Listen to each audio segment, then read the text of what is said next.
Welcome to Cosmic Astromancy Zen channel guys. Hope you all doing fine. आशा करती हूँ आप सभी स्वस्थ एवं प्रसन्न होंगे। तो चलिए आज निकालेंगे हमारे व्यूअर्स की current energies and their current actions. As usual I am having my deck in my hand and let's start the shuffle. As usual I am going to draw 6 cards. मैं 6 कार्ड्स निकालूंगी।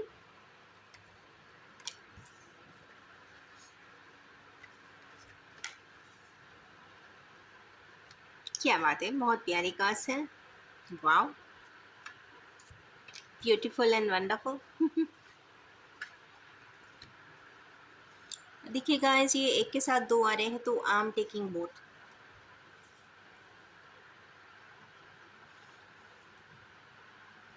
खास बात है कि आज की reading में king of pentacles आए हैं, क्वीन ऑफ वैंस भी आई है एंड क्वीन ऑफ पेंटिकल्स भी आई है। तो देखने की बात है, जगल एंड शगल।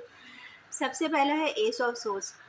तो ऐसा तो लगता है कि हमारे के व्यूअर्स को इनिशिएटिव लेने वाले हैं बहुत प्लानिंग के साथ। चले निकालते हैं एस ऑफ सोर्स क्यों आए हैं।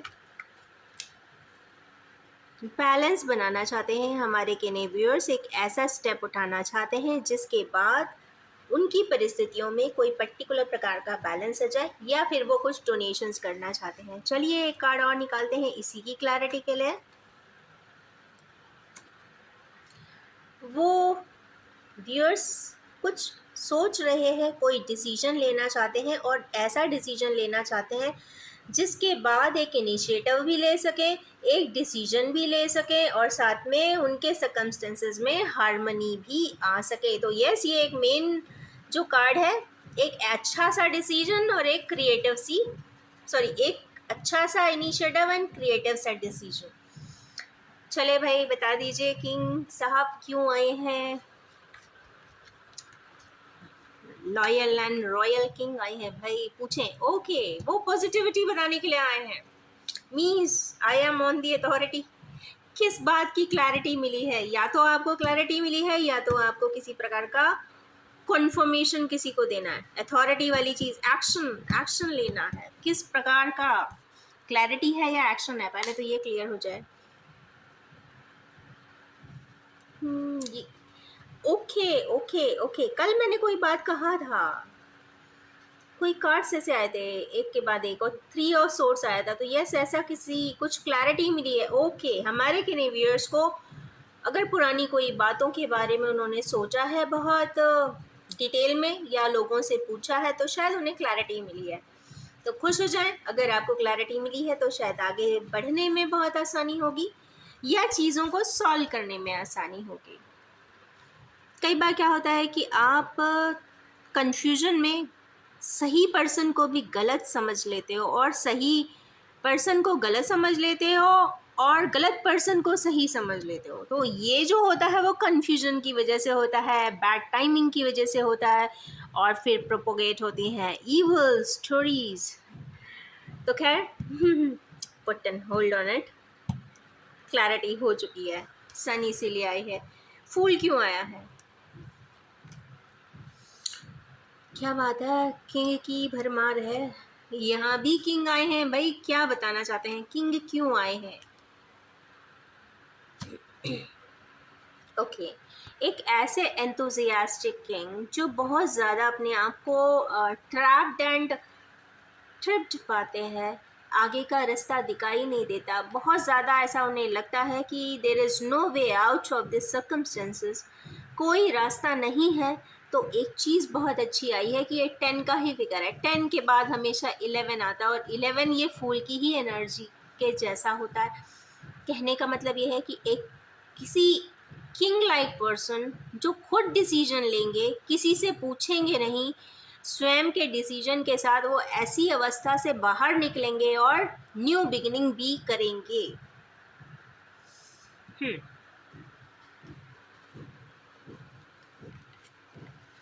मेमोरीज ऑफ लव क्यों आए हैं भाई? Memories of love, memories of love इसलिए आए हैं ये बताने के रहे कि भाई या तो वो हमारे व्यूअर्स किसी कॉलेज या स्कूल फ्रेंड्स के बारे में बात करें, या ऐसी कोई मेमोरीज जो कॉलेज एंड स्कूल टाइम की फेवरेट होंगी या बहुत लविंग होंगी, उसको याद कर रहे हैं, उस ज़माने के दोस्तों को याद कर रहे हैं, या फिर उनमें से किसी एक को ऑफ़र करना चाहते हैं, लव ऑफ़र करना चाहते हैं, या फिर ये एक बहुत ब्यूटीफुल सी मीटिंग की भी बात यहाँ पे दिखाई दे रही है, या कोई पर्सन की नहीं पर्सन एक प्रीवियस में हुई किसी प्रकार की मीटिंग को बहुत अच्छे से याद करते हुए दिखाई दे रहे हैं। एक और निकालेंगे इसके लिए कार्ड, हेरोफेंट।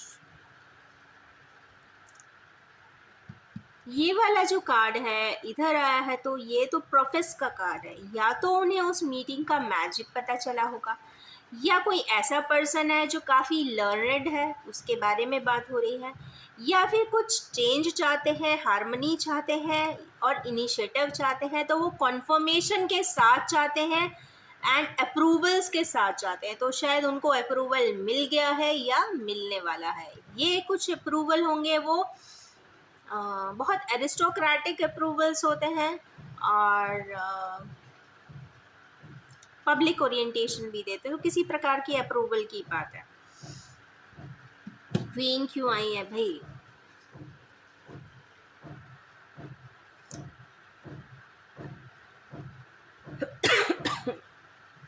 सॉरी,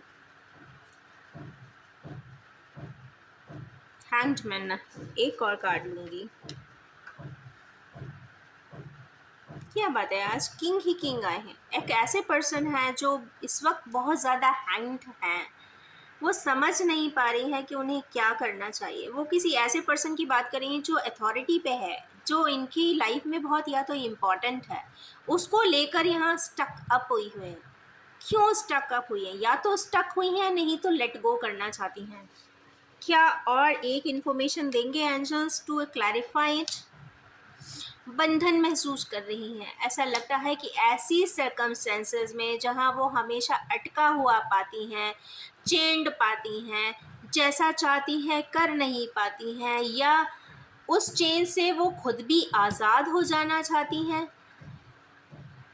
कुछ ना कुछ इस तरीके का सर्कमस्टेंस है। चलिए एक कार्ड और ले लेते हैं फॉर देयर क्लैरिटी कि क्या करना चाहिए, क्या नहीं करना चाहिए। पेज ऑफ वैंड्स, उनकी लाइफ में शायद दो पर्सन्स होंगे। एक किंग ऑफ कप्स की टाइप है, किंगशिप है, मतलब two men persons in life. एक किंगशिप पे हैं, अथॉरिटी पे होंगे, और एक उनकी लाइफ में न्यू टाइप का पर्सन, बहुत कहता ना बबली सॉर्ट ऑफ पर्सन, जो बहुत एंथुसियास्टिक है, न्यू है, लाइफ में एक न्यू साइकिल स्टार्ट करना चाहता है, एक नई ज़िंदगी को नए सिरे से स्टार्ट करना चाहता है।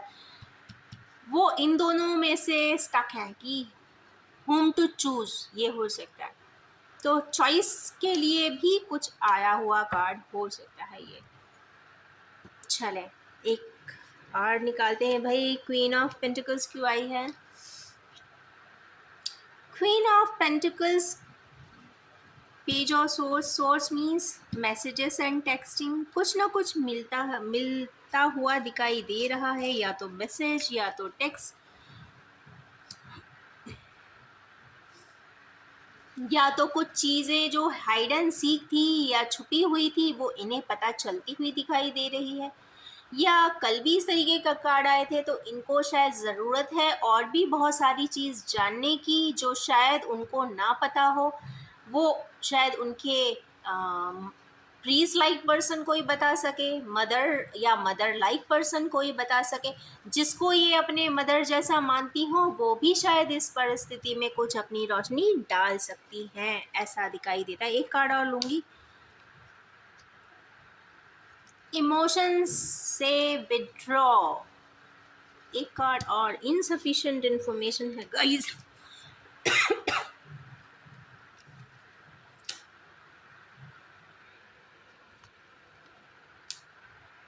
एक ऐसा पर्सन इम्पॉर्टेंट है जिसकी वजह से विड्रॉन महसूस करती हैं इमोशनली। ऐसा लगता है कि लाइफ में इम्बैलेंस है।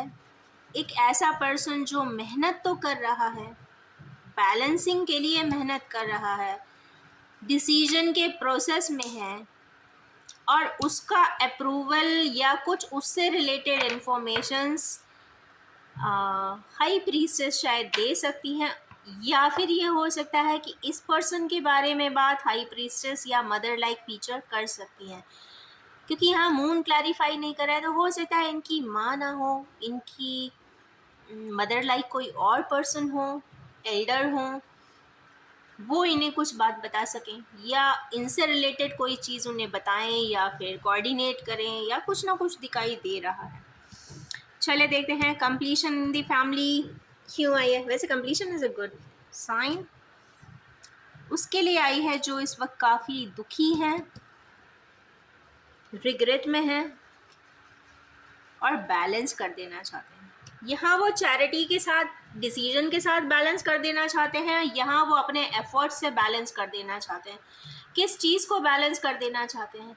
जिस चीज़ के लिए वो पछतावा कर रहे हैं, जो चीज़ वो नहीं समझ पाए थे, उसको यहाँ बैलेंस कर देना चाहते हैं।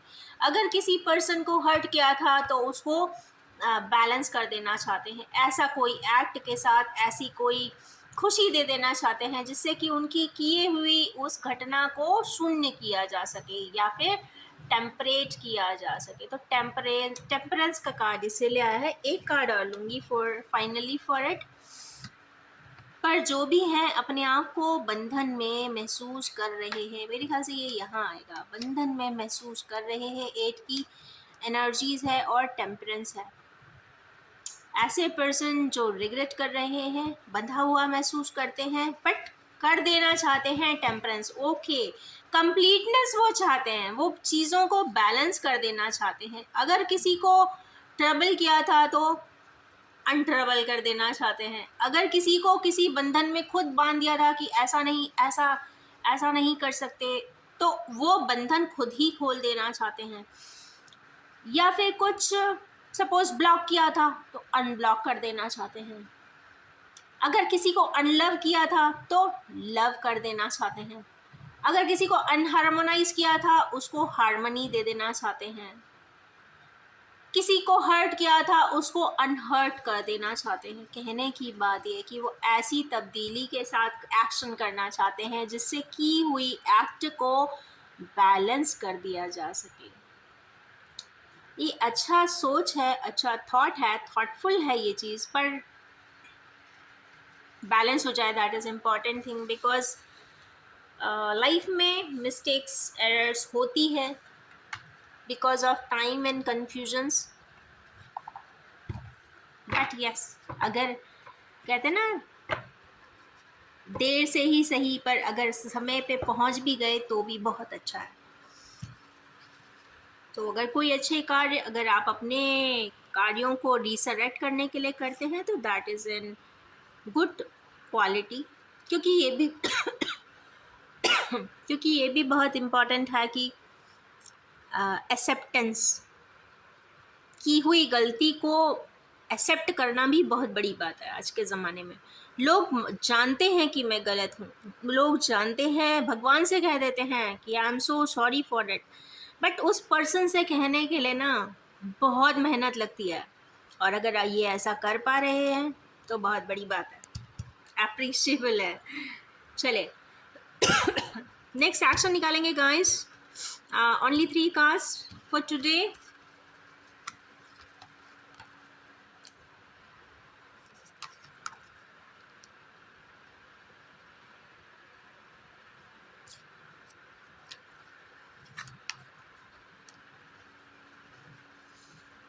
हम्म 3, 7, 8 की एनर्जी है गाइज। आज के दिन ऐसा लगता है हमारे जो व्यूअर्स हैं या उनके पार्टनर्स अपने आप को डिसीव्ड महसूस कर रहे हैं।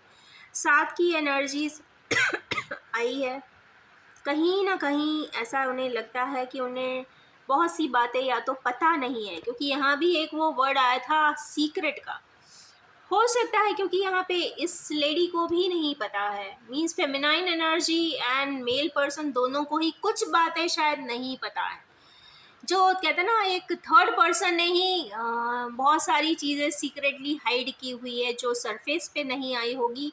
तो उससे दोनों को ही कहीं कहीं ना कहीं लगता होगा कि कहीं ना कहीं they are deceived, they are कहते हैं ना मिसजज्ड और समथिंग, क्योंकि करना तो दोनों ही अच्छा करना चाहते होंगे, बट रिप्रेजेंटेशन बहुत गलत हुआ होगा, ये हो सकता है।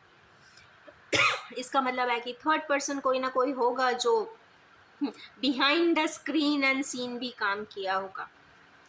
चले, नेक्स्ट कार्ड है यहाँ पे, नेक्स्ट एक्शन है एनर्जी वाइज, वो है रिकग्निशन एंड रिवॉर्ड का। ये तो बहुत अच्छी बात है कि अगर हमारे व्यूअर्स कुछ स्टेप आगे उठाते हैं तो उन्हें वहाँ रिकग्निशन भी है और रिवॉर्ड भी है और एबंडेंस की एनर्जी है और साथ में फर्म फाउंडेशन भी है। रेड कलर आ गया है, ट्रैप्ड इन फियर, सैटर्न की एनर्जी एंड साउथ नोड की एनर्जी दोनों ही आई है। ये कहीं ना कहीं पेनिट्रेटिंग फियर भी देता है। ऐसा लगता है हमारे किन्हीं व्यूअर्स को कि अगर मैं ये स्टेप उठाता हूँ तो बहुत कुछ बुरा भी हो जाएगा, सर्कमस्टेंसेस बिल्कुल विपरीत हो जाएंगे, बहुत कुछ डैमेज हो जाएगा। अबव ऑल, अगर वो आप डैमेज या दिक्कत आपकी लकीरों में है तो वो आज नहीं तो कल होकर ही रहेगी। तो डर के आगे ही जीत है। तो डर के अपने समय को, कहते ना, छोड़ देना, यूटिलाइज नहीं करना बेस्ट वे में। ये सबसे बड़ा लॉस तो यही है कि टाइम यहीं पे चला जा रहा है। This time is important. और इस तरीके के स्टक अप्स सिचुएशंस में बेसिकली टाइम के वजह से ऐसा नहीं है कि सिर्फ एक पर्सन डैमेज होता है या एक पर्सन लूज़र होता है या लूजिंग एंड पे होता है। यहाँ पे उस इवेंट या सिचुएशन से रिलेटेड जितने भी लोग हैं वो सारे ही परेशान होते हैं। एक ऐसा घटना अगर हो जाती है तो उससे रिलेटेड सारे पर्सन्स कहीं ना कहीं दुखी होते हैं, परेशान होते हैं, दिक्कतों में आते हैं। डिसीजन राइट नहीं होता है, जो डिसीजन ले लेते हैं तो वो भी कई बार गलत ही चला जाता है। तो कहने की बात यह है कि टाइम पर लिया हुआ एक अच्छा डिसीजन बहुत इम्पॉर्टेंट है। और इस तरीके की एनर्जीज या इमोशंस के चलते अगर आप एक राइट वे पे अगर जल्दी पहुंच सकते हैं तो why not take the right step. इन्हीं ब्यूटीफुल सी एनर्जी, गाइडिंग एनर्जी, इनफैक्ट ये गाइडिंग एनर्जीज हैं। ये पहले से बता रही हैं कि मैं आपको डराऊंगा, डरना मत, मैं आपको रिकग्निशन देने वाला हूँ। अगर आप डिसीड महसूस भी करते हो तो मैं बताने वाला हूँ आपको कि सच क्या था। ये एनर्जीज है। तो इस एनर्जीज को पिक करने के लिए मैं अपनी इन एनर्जीज के साथ इस सेशन को वाइंड अप करना चाहूँगी। और मैं ये भी बताना चाहूँगी कि ये एनर्जीज आपको एक अच्छा गाइड वे दे, जिससे कि आप एक बेहतर डिसीजन एंड बेहतर पाथवे तक पहुँच जाए, दैट टू टाइमली। एक बात और बताना चाहूँगी कि ये जनरल, कलेक्टिव और टाइमलेस रीडिंग है। जब भी आपके सामने आएगी कुछ ना कुछ ज़रूर रेजोनेट करेगी, पर एज इट इज़ सारी बातों को अपने आप ही फिट इन ना करिएगा।